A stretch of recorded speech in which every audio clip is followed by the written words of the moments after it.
Shalom, amados. Sou o pastor Rick Soares do canal Despenseiro da Fé. Se você ainda não é inscrito, te convido a se inscrever no canal e tocar os sininhos das notificações e deixar aquele like para abençoar o nosso projeto.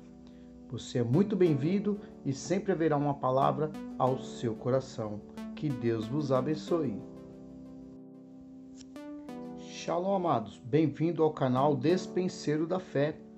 E hoje nós vamos falar de um tema maravilhoso. A oração de Ezequias. A oração do servo de Deus que foi tão poderosa que acabou mexendo no sobrenatural para intervir acerca da sua oração. Se você está querendo saber qual foi a oração, venha conosco e vamos para o vídeo.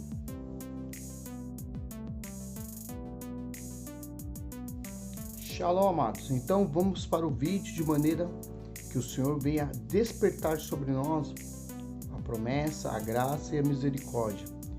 Vamos ler o texto. Como já dissemos, esse tema se chama a oração de Ezequias. Quem foi Ezequias? Nós podemos compreender que a sua oração foi muito poderosa. No capítulo 18 do livro de 2 Reis, versículo de 1 a 3, nós iremos fazer a leitura.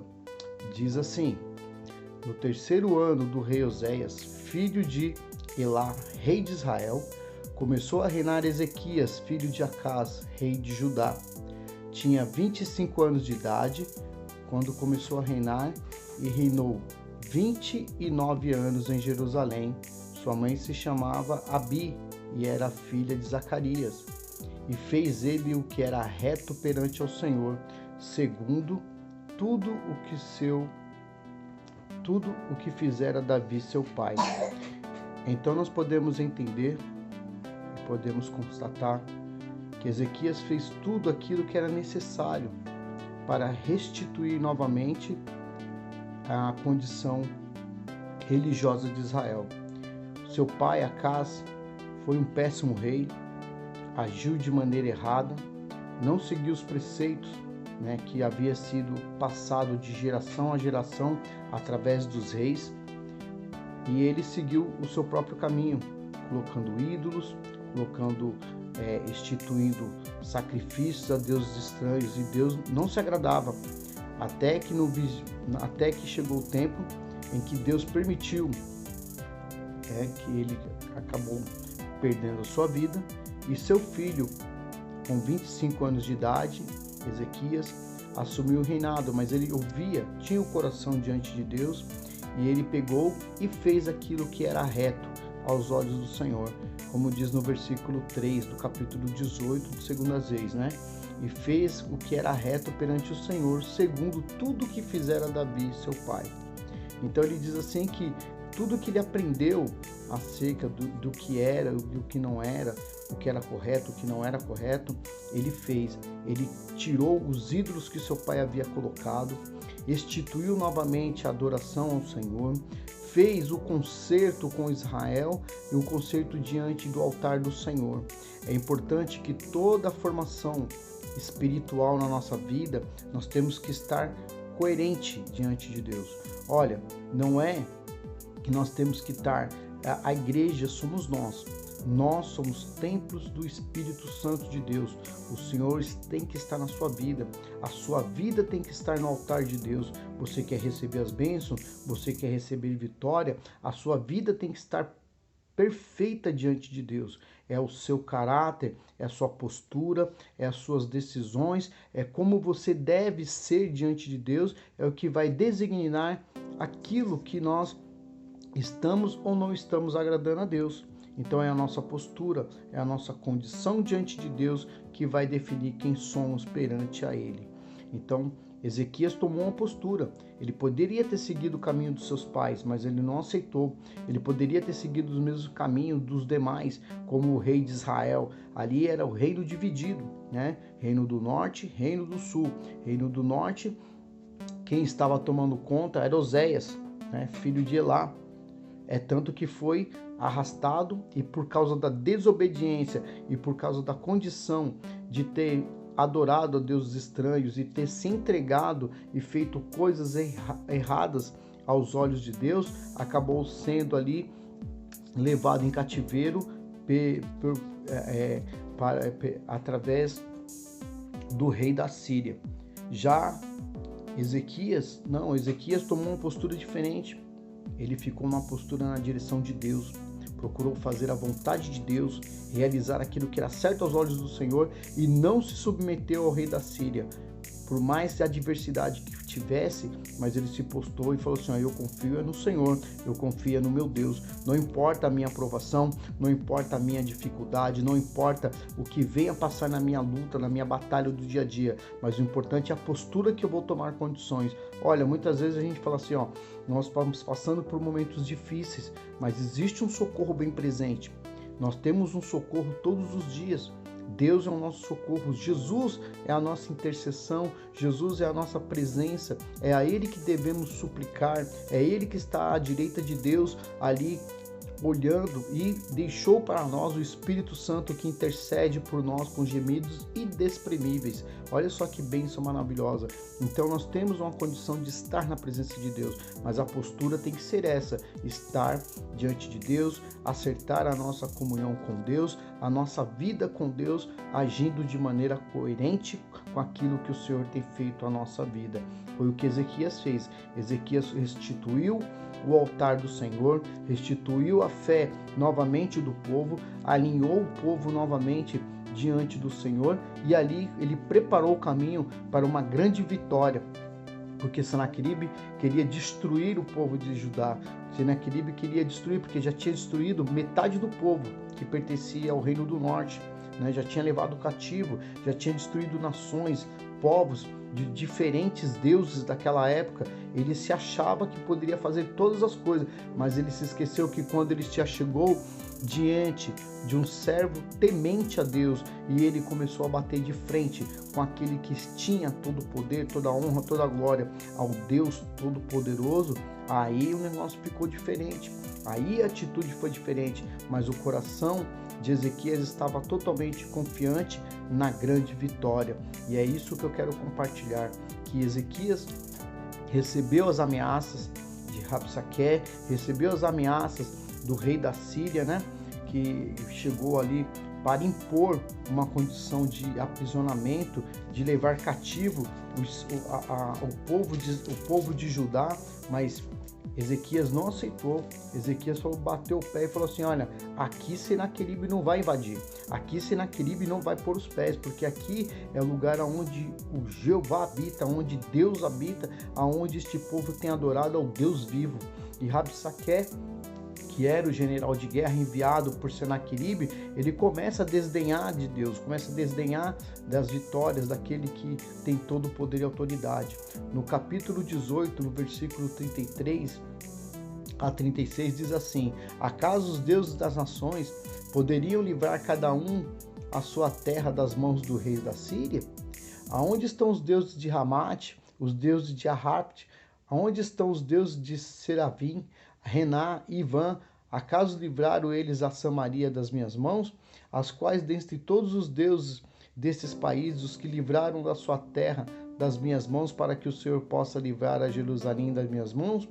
E calou-se, porém, o povo, e não lhe respondeu palavra, porque assim lhe havia ordenado o rei que não lhe respondesse. Então, ele já tinha a ordenança. Quando Rabsaque começou a falar, a dialogar, começou ali a interceder e falar em voz alta, dizendo, olha, que jamais seria livre, jamais Deus poderia livrar da mão do rei da Síria, por causa dos seus cavaleiros, por causa dos seus armamentos, por causa da sua tropa militar.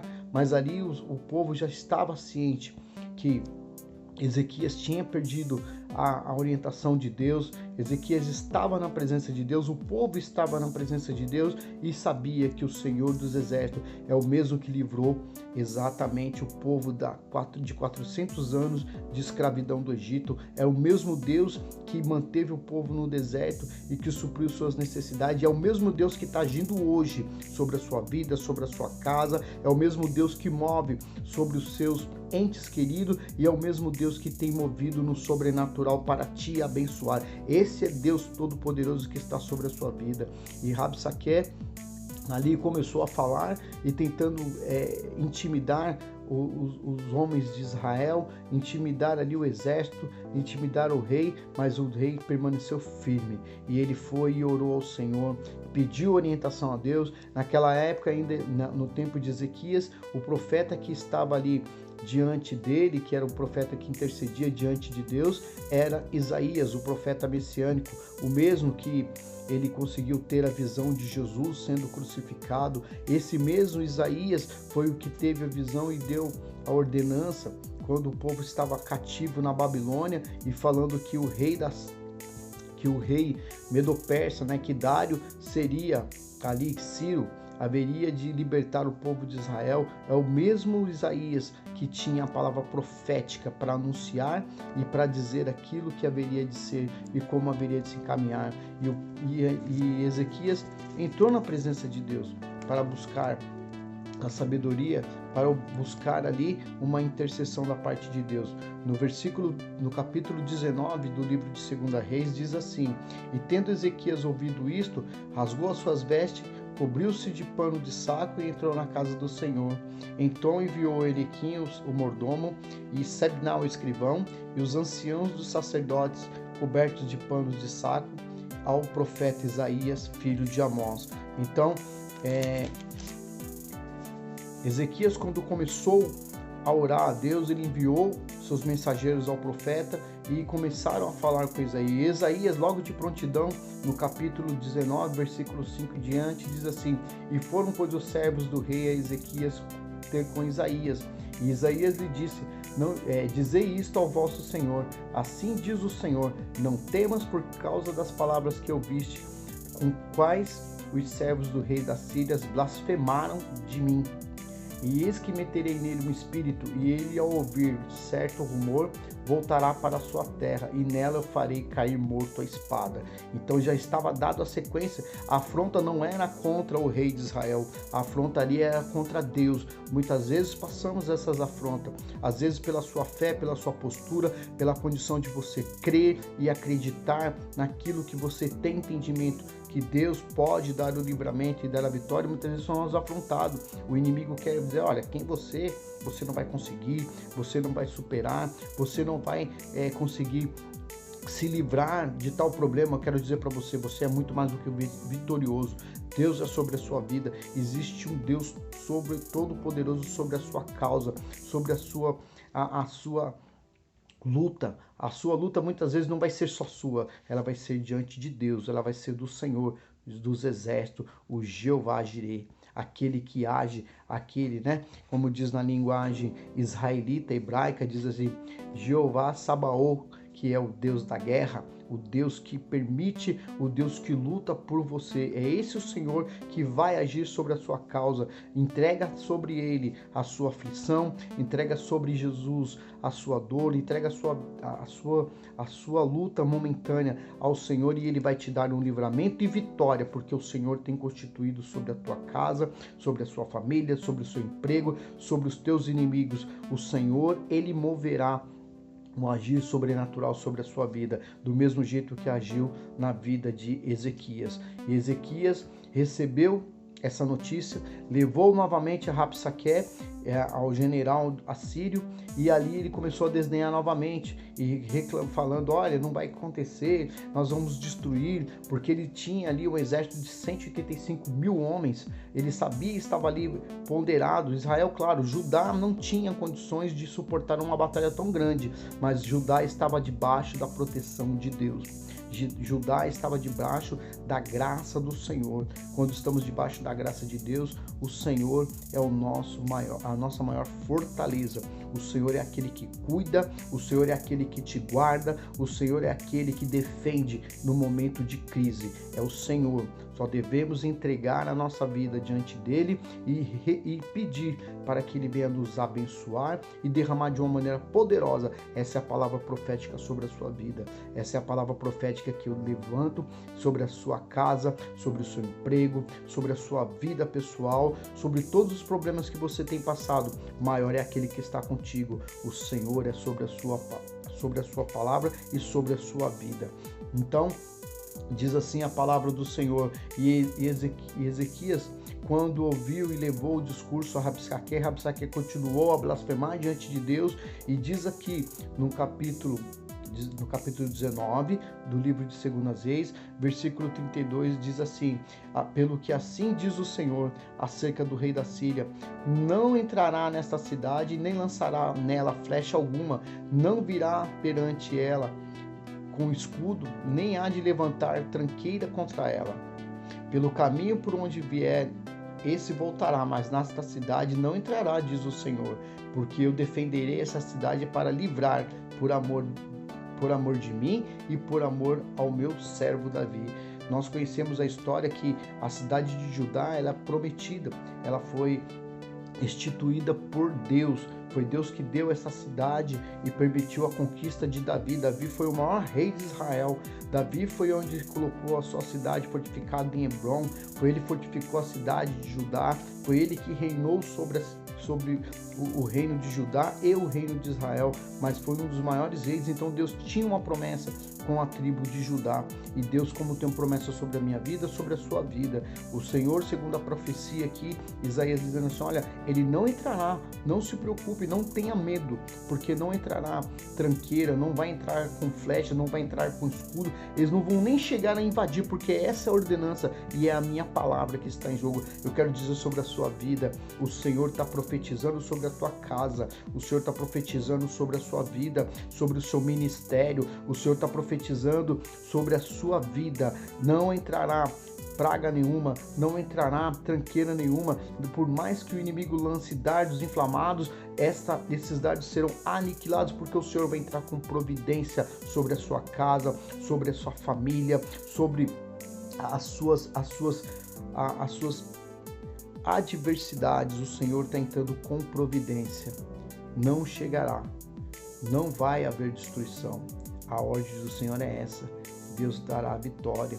E Isaías, no capítulo 37, versículo 33 a 37, o Senhor confirma esta palavra, dizendo assim, que Isaías falando: olha, não se preocupem, porque aquilo que eles fizeram foi afrontar ao Deus vivo, e o Senhor não permitirá que venha nada sobre a vida deles, e nem invadirá os termos da cidade de Judá. No versículo 32 a 35, olha o que diz a palavra do Senhor, né?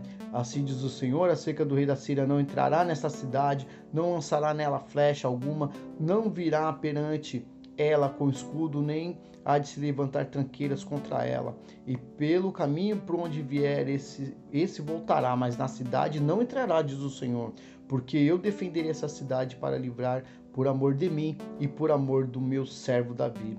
Então, naquela mesma noite, no versículo 35 do capítulo 19 de 2 Reis, naquela mesma noite saiu o anjo do Senhor e feriu o arraial dos assírios 185.000, e quando se levantaram os restantes pela manhã, eis que todos eram cadáveres.